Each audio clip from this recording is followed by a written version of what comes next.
ঋণ নেব, জনগণের ঘাড়ে চাপিয়ে দেব, আর দেশ পরিচালনা করব। এটা সম্ভব নয়। আজকে আমরা আত্মনির্ভরশীল না। সব থেকে বড় সমস্যার জ্বরটা হলো আমরা আত্মনির্ভরশীল না। আমরা যদি আত্মনির্ভরশীল হতাম তাহলে আজকে আমাদের এই অর্থনীতি নিয়ে এই বেহাল দশা হতো না। বাংলাদেশের অর্থনীতি নিয়ে কথা বলার মতো খুব একটা কিছু নাই, একদম স্পষ্ট, আয়নার মতো পরিষ্কার। এখান থেকে আমাদের ফিরতে হলে সিম্পল কিছু কাজ করতে হবে, সেগুলোকে আইডেন্টিফাই করতে হবে সরকারকেই। বিগত 52 বছরে আওয়ামী লীগ, বিএনপি, জাতীয় পার্টি, যেই সরকার আসুক, কোনো সরকার এই আইডেন্টিফাই করে নাই। তারা মনে করেছে ঋণ নেব, জনগণের ঘাড়ে চাপিয়ে দেব, আর দেশ পরিচালনা করব। এটা সম্ভব নয়। আগামীর বাংলাদেশ আমরা চাই ঋণ মুক্ত বাংলাদেশ। আমাদের অর্থনীতি থাকবে স্ট্রং। বিশ্বের দরবারে আমরা মানুষকে ঋণ দেব, আমরাই ঋণ দেব। আমরা আমাদের উপর আত্মনির্ভরশীল হব। এই যে কিভাবে আমরা আত্মনির্ভরশীল হব, আমরা বিভিন্ন রাষ্ট্র থেকে বিভিন্ন প্রয়োজনীয় দ্রব্য আমরা আমদানি করছি। কেন আমরা আমদানি করব? আমরা কি মানুষ না? আমরা কি রফতানি করবার মতো যোগ্যতা রাখি না? আমাদের কি মেধা নেই? আমাদের এই মেধাকে কাজে লাগাতে হবে, যুগ উপযোগী পণ্য তৈরি করতে হবে, উদ্যোক্তা হতে হবে। তাহলেই আমরা চীনের মতো ঘুরে দাঁড়াতে পারবো। চীন ঘুরে দাঁড়ায়নি, তাদের এডুকেশন অফ করে রেখে দিয়েছিল, তারপরেও কিন্তু তারা ঘুরে দাঁড়িয়েছে। পৃথিবীর মানচিত্রে চীনকে আজকে গণ্য করতে হয়, মাথায় রাখতে হয় চীন একটা রাষ্ট্র। বাংলাদেশকে ওভাবে মানুষ রাখবে, শুধু আমাদের পলিসিকে চেঞ্জ করতে হবে। যে নতজান পলিসি আছে, ভিন্ন রাষ্ট্রকে সুবিধা দেওয়ার পলিসি আছে, সেই পলিসি থেকে বের হতে হবে। গত বছর আমরা যে পেঁয়াজ খেয়েছি, যে আলু খেয়েছি, সেই আলু আর পেঁয়াজ এখন আমার দেশের কৃষকরা ক্ষেতের মধ্যে মারাই করছে, কারণ উৎপাদন হয়েছে। উৎপাদিত ফসল আমরা যথাযথ ডিস্ট্রিবিউশন করতে পারছি না। আমাদের এই পলিসি চেঞ্জ করতে হবে। আমাদের দেশের চাহিদা পূরণ হওয়ার পর সেই পণ্যকে আমরা বিদেশে রফতানি করব। বিলাসী যত পণ্য আছে আমরা দেশে উৎপাদন করব, সেটার ম্যানুফ্যাকচার আমার দেশেই হবে, আমরা বিদেশে পাঠাবো, রফতানি করব। আমাদের যে শিল্পগুলো আছে, চামড়া শিল্প আছে, পাট শিল্প আছে, পোশাক শিল্প আছে, সকল শিল্পকে কিভাবে ইন্টারন্যাশনাল মানের তৈরি করা যায় সেগুলো নিয়ে আমাদের ভাবতে হবে, সেই পলিসিগুলো বের করতে হবে। গত কিছু যুগ আগে, 2 যুগ হবে না, সর্বোচ্চ 17 থেকে 18 বছর হবে, এর আগে আমরা ভারতকে চিনি রফতানি করতাম, এখন আমরা ভারত থেকে চিনি আমদানি করে খাই। ভারত আমাদেরকে চিনি দেয় তো আমরা খেতে পারি।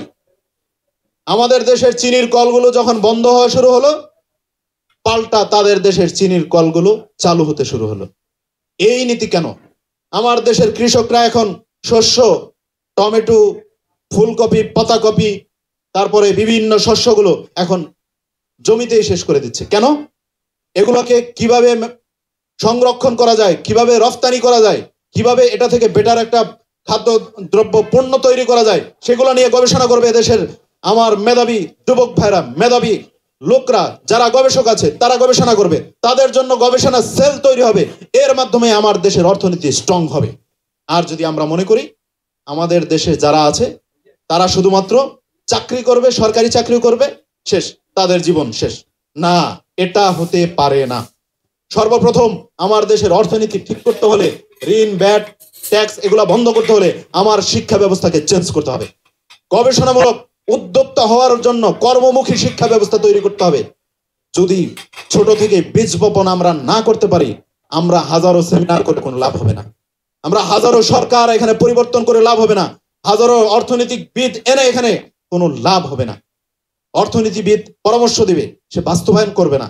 বাস্তবায়ন করার জন্য যোগ্য মেধাবী ব্যক্তি তৈরি করতে হবে এই রাষ্ট্রকে, না হলে এই রাষ্ট্র কোনোদিন ঘুরে দাঁড়াবে না।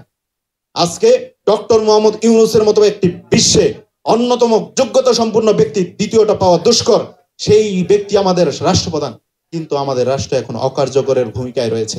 কেন? তার পাশে দাঁড়াবে যারা, তারা কিন্তু যোগ্য নয়। তার আশপাশে অনেক থার্ড ক্লাস, যাদের কোনো মেধা নাই, যোগ্যতা নাই, তারা উপদেষ্টা হয়ে গেছে। আমি আজকে বলতে চাই, ফারুকীকে কোন যোগ্যতার বলে উপদেষ্টা করা হয়েছে? সে আমার সংস্কৃতির কি করতে পারবে? তার কি মেধা আছে? তার মেধা একটাই আছে, এদেশের সভ্য সংস্কৃতিকে উলঙ্গ করার, এছাড়া তার কোনো যোগ্যতা নাই। সে কোন ক্যাটাগরিতে উপদেষ্টা হয়েছে আমরা জানতে চাই। আজকে স্বরাষ্ট্র উপদেষ্টা যে ব্যক্তি হাসিনার কাছেও ধরা খাওয়া ছিল, যার নিয়ন্ত্রণ হাসিনার কাছেও ছিল, সেই ব্যক্তিকে স্বরাষ্ট্র উপদেষ্টা করে রেখেছে। সে আজকে বলে যে আমি একাই কিছু করতে পারবো না। তার তো হাত আগে থেকেই বন্ধ করা। তাকে আমরা গত কয়েকদিন আগে বিডিআর ইস্যুতে বলেছিলাম, আপনি হাসিনার সময়ে সেই তদন্ত কমিটির দায়িত্বপ্রাপ্ত ছিলেন, আপনি কি করতে পেরেছেন? তাকে জবাব চেয়েছিলাম, সে অজস্র চোখ দিয়ে পানি পড়তেছিল, সে কোনো উত্তর দিতে পারে নাই। সে কোনো উত্তরই দিতে পারে নাই। সে এতটুকু ভয় পায়, ভীতু।